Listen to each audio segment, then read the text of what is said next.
This one simple reframe will help you close more deals and communicate better with your clients. When I got started in sales in 2000, 2001, 2002, I really wish that I would have had the coaching and training on concerns, aka objections, that I'm about to share with you.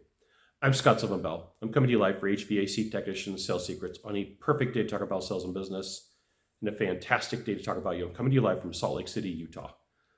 This video is powered by sellingtechnicians.com. So a long time ago, when I first got started, I really wish that somebody would have pulled me aside and said, hey, Scott, you know, at the end of the day, an objection is really a question in the mind of the consumer or the potential client or the client that just hasn't been answered. And so sometimes when somebody has a problem, a concern, aka objection, they give it to you in the form of a statement. They're not raising their hand and saying, help me understand how to fix this problem. What they're saying is, here, I got a problem, you solve it, sales dude, sales chick. And the way that you do that is you flip a statement to a question. So there's like 5 common objections. And so for today's concept that we're going to use, we're just going to stick with I want to think about it because it's the one that really causes salespeople the most amount of trouble, pain, problems, and issues. Now, there's some general rules to this process. 1, you absolutely have to slow down. Right? For whatever reason, I have seen this so many times working with salespeople, and even, hi, my name's Scott, I screw up, I do this myself. You know, you want to get to the close. That's the exciting part. That's the money, right? Give me the money. So you speed up and you get to the end of the sales process, especially through concerns, aka objections. But when you do that, you actually cause more problems for yourself. Number 2, your vocal pitch and tone and timing matters. The cadence of your voice, the way that you sound, ask your questions, the way that you sound really does either help you or hamper your performance. And number 3, you have to be patient. Right? Like if you're like, hey, Scott, what are the rules? Those are the 3, right? You know, you're helping the person. So when you think of help, you're not thinking of speeding up unless it's an emergency. It's not an emergency, okay? So somebody says, hey, I want to think about it. There's a version of the repeat and approve method, which is cool, where you could say, I hear you, I got you, I understand. So like any one of those statements. Then the next thing is, what I hear you saying is, or it sounds like, it feels like, it looks like. What I hear you saying is, this product really is the thing that you want, but you're not quite sure about it. Or it feels like what you're saying is, you like the product, you like the service, you like me, and then, but the wait is something else is holding you back. What you're waiting for is for them to correct you. It's okay to be wrong.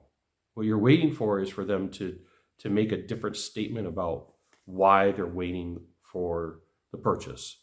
You know, we're waiting for Christmas, whatever the objection happens to be. But the thing for you is, every time that you hear somebody in a meeting, every time that you see somebody say an objection, aka concern, flip it. How could I turn this into a question? You know, one of the easiest things that is taught in the world of sales, I did not make this up, is to make your statement that's comfortable. I understand, I hear you, I got you. You know, just make it very calm, because what they're waiting for is for the button of the heads. What they're waiting for is what every person is scared of, is to be pounced on like a piece of meat. And by you remaining calm and going through the process, it makes things a whole lot easier for them, and it makes it a lot easier for you. So you have some homework today. Here's your homework. You're going to list your top 5 objections, but the 3 that you get the most.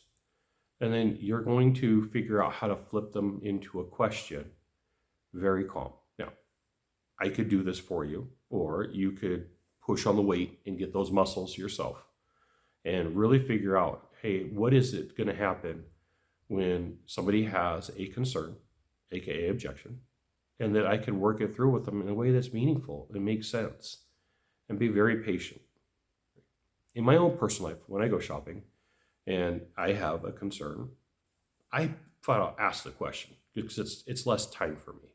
It's less work for me. So in my mind, I'm going to tell you what I have going on in my head. Right? Here's what's going on with me. Here's my problem with your product, your service. I'm going to give you the direct thing. And the really good salespeople, they'll flip around, they'll turn it into a question. The salespeople who really don't understand this process will turn it into a discount. right? That's really common for a lot of people. But start looking for the place that you could reframe, adjust, have a conversation. You got one of three things to do from here. Just one of three. Find the subscribe button, click on it, and every time I send out a video, you'll get an update. 2, hit follow. 3, share this video with a friend. We'll see you soon. Thanks for watching.